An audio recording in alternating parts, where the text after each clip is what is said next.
La corde à sauter est un sport accessible qui brûle beaucoup de calories et qui sollicite tous les muscles du corps. Faire de la corde à sauter pour maigrir ne requiert qu'un petit investissement en temps. Ce n'est pas pour rien que la corde à sauter fait souvent partie du programme d'entraînement des plus grands athlètes. Il s'agit d'un sport intense, idéal pour faire travailler ses muscles.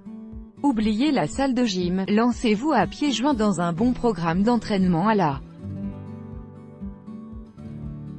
corde à sauter pour maigrir. Nous avons rassemblé de précieuses astuces pour vous. Qu'est-ce qui fait l'efficacité de la corde à sauter pour maigrir? Le saut. La corde est un exercice physique très intensif.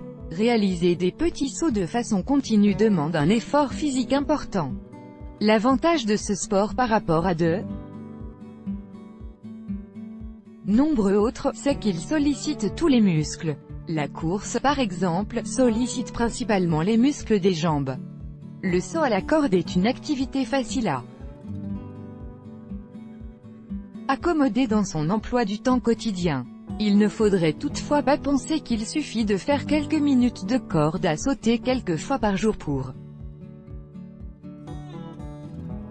bénéficier d'un entraînement de qualité. Le mieux est de se tenir à un programme d'entraînement. Nous vous suggérerons un programme d'entraînement de corde à sauter efficace plus loin. Dans cet article, combien de calories brûle-t-on grâce à la corde à sauter? Une séance de saut à la corde de quelques minutes demande beaucoup d'énergie.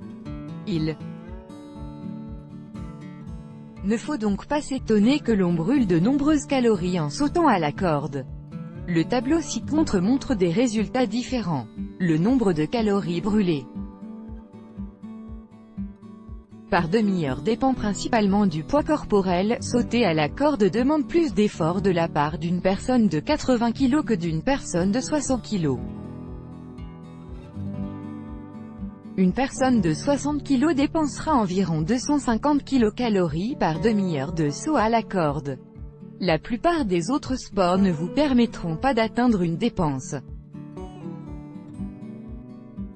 énergétique aussi importante. Quels sont les régimes compatibles avec la corde à sauter? Certains régimes ne sont pas compatibles avec la pratique de sports intensifs. Ainsi, la prudence s'impose avec tout type de régime draconien. Les régimes draconiens apportent trop peu d'énergie pour vous permettre de fournir de gros efforts. Le corps a besoin de carburant pour pouvoir produire de l'énergie. L'objectif est bien de faire appel à la graisse corporelle, mais la transformation de graisse en énergie prend du temps. Il est plus facile pour le corps de puiser dans le muscle, ce qui est précisément tout le contraire de ce que l'on recherche. Après une séance d'entraînement, l'organisme a besoin de nutriments pour récupérer. Un régime draconien n'est pas assez nourrissant et peut nuire à la récupération.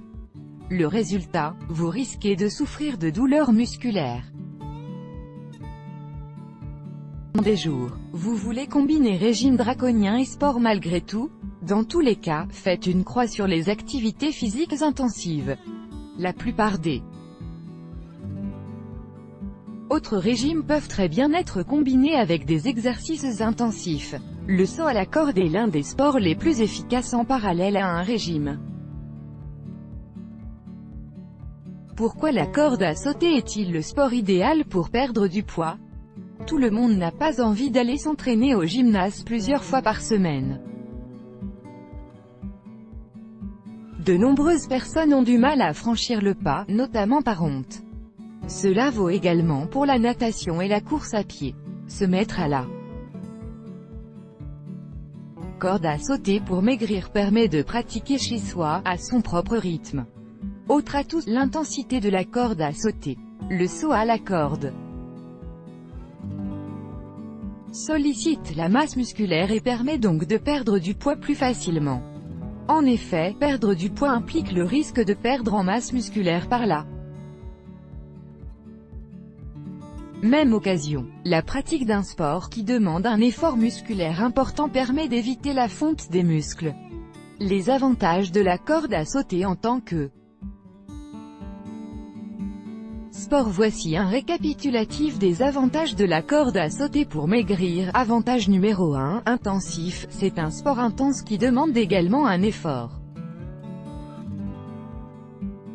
musculaire important. Avantage numéro 2, bon marché. Sa pratique est peu coûteuse par rapport à de nombreux autres sports. Avantage numéro 3, pratique. Le saut à la corde peut se pratiquer à la maison, ce qui le rend plus facile à accommoder dans son emploi de temps. Une corde à sauter demande peu d'espace chez soi. Avantage numéro 4, le saut à la corde peut se pratiquer à l'intérieur. Vous n'avez pas besoin d'aller au gymnase ou à la piscine. Vous pouvez travailler sur votre condition physique et votre poids dans un cadre privé. Les inconvénients de la corde à sauter en tant que sport. Le saut à la corde a beaucoup d'avantages mais aussi des inconvénients. Par exemple, ce n'est pas un sport qui convient à tout le monde. Il est notamment très traumatisant pour les genoux. Les personnes en surpoids important auront peine à sauter pendant plusieurs minutes de façon continue. Voici 3 inconvénients que présente ce sport. Inconvénient numéro 1, vous devez vous motiver vous-même, contrairement aux sports d'équipe qui ont l'avantage de booster la motivation. Vous ne pouvez pas laisser tomber l'équipe. Le fait que vous avez payé des frais d'inscription peut aussi être un facteur motivant. Inconvénient numéro 2, risque de blessure. La corde à sauter peut être traumatisante pour les genoux et les chevilles.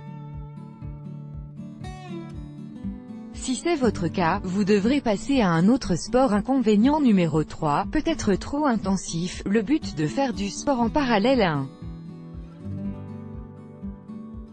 régime minceur est de dépenser autant de calories que possible. Mais c'est aussi de rester motivé à suivre son régime. Si vous trouvez le saut à la corde trop éprouvant, arrêtez de pratiquer la corde à sauter pour maigrir et tournez-vous vers un autre sport moins intensif. Se préparer et commencer petit à petit. On pense souvent que faire de la corde à sauter pour maigrir requiert de commencer à plein régime. C'est tout le contraire. Tout d'abord, vous devez vous munir du bon équipement. Ensuite, vous devez y aller petit à petit. De quoi avez-vous besoin pour vous mettre sérieusement à la corde à sauter? Pratiquez la corde à sauter pour maigrir n'est pas une initiative à prendre à la légère. Pour maigrir grâce à la corde à sauter, vous devez faire les choses sérieusement. Il faut tout d'abord vous procurer des chaussures de sport qui vous permettront de soulager les genoux et les chevilles. Vous devez aménager chez vous un espace qui vous permettra de réaliser vos entraînements. En outre, vous avez besoin d'une corde à sauter dotée d'une bonne prise en main. Pensez à la musique, d'une grande aide pour suivre ces séances d'entraînement jusqu'au bout. La meilleure sauteuse à la corde du monde, comme la course à pied, la corde à sauter requiert d'y aller petit à petit. Il faut donner au corps le temps de s'habituer à l'effort. Cela vaut également si vous êtes en bonne condition physique. Il vous faudra aborder votre programme d'entraînement de façon progressive. Prévoyez une période de préparation de 6 semaines. Cette période pourrait être plus courte, mais le risque de blessure serait alors plus grand. Semaine 1. 2x 1 minute de saut à la corde par jour. Vous pouvez pratiquer l'exercice en speed step. Le speed step consiste non pas à sauter mais à effectuer un pas de course semaine 2 sur 2x 2 minutes de saut à la corde par jour. Vous pouvez passer au saut proprement parlé à la place du pas de course semaine 3 sur 2x 4 à 6 minutes par jour semaine 4. Vous pouvez à présent essayer Tenir 10 minutes en continu semaine 5, passer à 15 minutes en continu. Ne vous entraînez pas les 7 jours de la semaine, insérez des jours de repos semaine 6, pendant la dernière semaine de préparation, sautez pendant 20 minutes 2 ou 3 fois dans la semaine. L'entraînement fractionné. Il existe un moyen d'augmenter l'efficacité de la corde à sauter pour maigrir. Il s'agit de l'entraînement fractionné, 45 secondes de saut à la corde intensif, suivi de 30 secondes de repos. Les débutants pourront opter pour 30 secondes de saut intensif, suivi de 30 secondes de repos. Cette alternance entre effort et repos vous permettra d'améliorer votre condition physique plus rapidement et d'accélérer la combustion des graisses. Autre sport pour maigrir. Quand on fait du sport pour maigrir, il est important d'y prendre du plaisir. Vous n'aimez pas la corde à sauter, ou peut-être le saut à la corde est-il trop traumatisant pour vos genoux ou vos chevilles? Dans ce cas, tournez-vous vers un autre sport. La natation ou encore le vélo sont moins traumatisants pour le corps. Le grand avantage de ces deux sports est qu'ils permettent de contrôler l'intensité de l'exercice. Au lieu de faire du vélo, vous pouvez également opter pour un vélo stationnaire ou un appareil similaire à utiliser chez vous.